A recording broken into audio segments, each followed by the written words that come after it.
एक और बड़ी खबर आपको बताते चले, जिला पंचायत सदस्य के खिलाफ अधिवक्ताओं ने खोला मोर्चा, गिरफ्तारी की मांग। गिरफ्तारी को लेकर अधिवक्ता गढ़ पुलिस अधीक्षक से मिले, दिया शिकायती पत्र। आरोपी सोशल मीडिया पर पीड़ित अधिवक्ताओं को दे रहा है धमकी।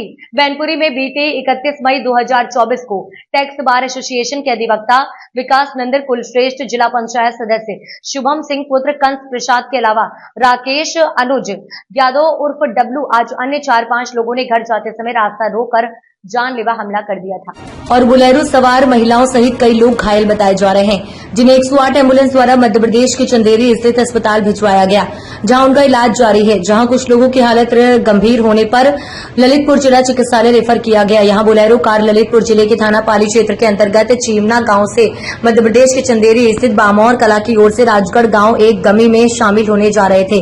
तभी अचानक गाड़ी का संतुलन बिगड़ गया और यह गाड़ी सीधी राजघाट बांध से निकली बेतवा नदी के पुल से नीचे जा गिरी। नदी सूखी होने की वजह से बोलेरो में सवार सवारियों को गंभीर चोटें आई हैं। ये पूरी घटना यूपी एमपी बॉर्डर स्थित राजघाट बांध की बताई जा रही है। निशु दुबे, संवाददाता। इस बात से वो मुझे गाली गलौज भी फोन पे कर रहे थे और उन्हें रास्ते में मुझे रोका 31 तारीख को, जब मैं ऑफिस से घर जा रहा था, और बोले कुछ वार्ता करनी। मैंने शाम को वो कल सुबह करना, जब मैं ऑफिस में बात करना, मेरे ऑफिस आना। लेकिन उन्होंने कहा कि नहीं बात करनी है, और बात करने के लिए बुलाया उन्होंने मुझे। फिर मैं उनके घर के सामने पहुंचा तो बोले कि एक गोल्डी गौतम है, उसको बुलाओ। हमने कि हम फालतू में किसी को नहीं बुला रहे हैं। तो बोले कि तुम उसकी इतनी वकालत क्यों करते हो? तो नहीं, वकालत का तो पैसा ही है। तो फिर वकालत के पैसे को गाली देने लगे कि तू बहुत बड़ा वकील बनता है, तेरे पिताजी बहुत बड़े वकील बनते हैं, तुम्हारे जैसे वकील, मतलब गाली गलौज पे उतर आए। ये हमारे मित्र हैं गोल्डी गौतम, तब तक ये भी आप वहां पर आए और इनको देख के तो इतने आप बबूला हो गए कि SC वाली हजारों गालियां दी इनको और इनकी तो माल लगाना शुरू कर दी थी। मैंने जब बीच बचाव किया तो मेरे ऊपर भी हाथापाई करी और मेरे पीछे एक मेरे पड़ोस के लोग थे, मेरा भी वो मोहल्ला ही है एक तरीके से। उन्होंने कहा विकास तुम जाओ। जैसे मैंने पीछे देखा ऐसे मुड़ के, जाने मेरे कैसे धारदार हथियार से वार किया समझ में नहीं आया। 5-6 टाँके आए मेरे। फिर मुझे मैं कोतवाली जाना। पहले कितने लोग थे? 7-8-9 लोग होंगे, 5-6 को तो मैं जाता हूँ उसमें से। FIR मैंने बड़ा मुश्किल से करा पाई। हमारे अधिवक्ता समाज ने जब हमारा साथ दिया है तब FIR हुई है, उससे पहले तो FIR भी नहीं हो रही थी। गिरफ्तारी हुई है? अभी तक कोई गिरफ्तारी नहीं हुई है। गिरफ्तारी के उपलक्ष्य में ही हम लोग यहाँ पे इकट्ठे हुए हैं। 31 तारीख का मामला है और आज 6 तारीख हो चुकी है, अभी तक कोई गिरफ्तारी नहीं हुई है। एक भी बार दबिश तक नहीं दी है पुलिस ने। जाके धमकी काफी दे रहे हैं कि कॉम्प्रोमाइज कर लो, अपने लोगों को भेज रहे हैं, बोल रहे हैं कि हम तो तुम्हारी उल्टी FIR करा देंगे, क्रॉस केस करा देंगे। मेरे ऊपर SC ST एक्ट लगाने का। इसमें कोई भाजपा नेता भी शामिल है? बिल्कुल, इसमें भाजपा नेता शुभम सिंह जाटव है, जिला पंचायत सदस्य, जो दल बदलू नेता भी थोड़े बोले जाते हैं। वो इससे पहले बसपा के जिला अध्यक्ष भी रहे, उसका समाजवादी से जिला पंचायत सदस्य रहे, अब वर्तमान में भाजपा में शामिल है। और भाजपा को वो बदनाम करने के लिए ही भाजपा में शामिल हुए, मुझे तो ऐसा लगता है। वो मंत्री जी को बदनाम करना चाह रहे हैं, उनके नाम से गुंडागर्दी कर रहे हैं। मंत्री जी हमारे सज्जन और मदद वाले व्यक्ति, सबकी मदद करते हैं, लेकिन वो व्यक्ति मंत्री जी के नाम का गलत प्रयोग कर रहा है। SP साहब से मिलने आए, क्या पूरा मामला, क्या विवाद रहा है? हमारे टैक्सेशन बार एसोसिएशन के सक्रिय अधिवक्ता विकास कुलश्रेष्ठ जी के साथ जिस तरीके से अटैक किया गया है, ऐसा लगता है कि कानून के पुजारी के ऊपर एक हिस्ट्री सीटर अपराधी, मैं तो अपने मुंह से उसका नाम भी नहीं लेना चाहता, ऐसा लग रहा है कि कहीं ना कहीं राजनीतिक संरक्षण उसको मिल रहा है।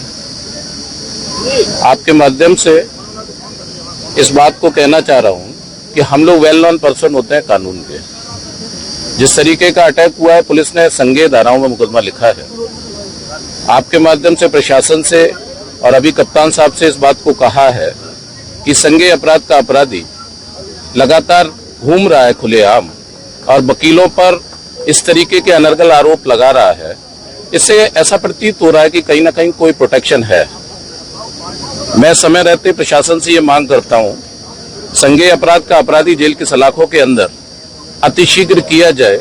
ऐसा ना हो कि पहले तो जिला, फिर टैक्स बार एसोसिएशन और उसके बाद प्रदेश की संस्था bar council of Uttar Pradesh और उसके अलावा बार काउंसिल ऑफ इंडिया, जो अधिवक्ताओं की संस्थाएं हैं, वह इस आंदोलन से जुड़े और मैनपुरी से एक चिंगारी ऐसी उठे जिसमें बहुत सारे नेता जल जाएं। इससे पहले ऐसा अपराधी जिसने संज्ञेय अपराध किया है वो जेल के सलाखों के पीछे जाए। इस आशा और उम्मीद के साथ आज पूरे के पूरे जिले का प्रतिनिधित्व आपके सामने है। टैक्सेशन बार एसोसिएशन का प्रांतीय और राष्ट्रीय प्रतिनिधित्व भी इस आंदोलन में है, इसलिए समय रहते इस अपराधी को जेल भेजा जाए जो लगातार अधिवक्ताओं के खिलाफ मिले हैं और जी। क्या आश्वासन दिया है उन्होंने? जिले के लोकप्रिय कप्तान हैं, मैंने उनसे पर्सनली भी निवेदन किया है कि ऐसा अपराधी जो संज्ञेय अपराध का मुलजिम है उसको तत्काल जेल के सलाखों के पीछे भेजा जाए। आश्वासन सकारात्मक है, किसी भी संघर्ष को एक सिस्टमैटिक तरीके से लड़ा जाता है। मीडिया पर भी धमकी देने की बात आ रही है सामने। निश्चित रूप से अपराधी जब कहीं से संरक्षित होता है, पोषित होता है, राजनीतिक संरक्षण प्राप्त होता है तो इसी तरीके की अहंकार भरी बातें करता है। हमें लोकप्रिय जिला पुलिस कप्तान से ऐसा आश्वासन मिला है कि अतिशीघ्र कार्रवाई होगी और किसी भी आंदोलन की रूपरेखा सिस्टमैटिक तरीके से रखी जाती है।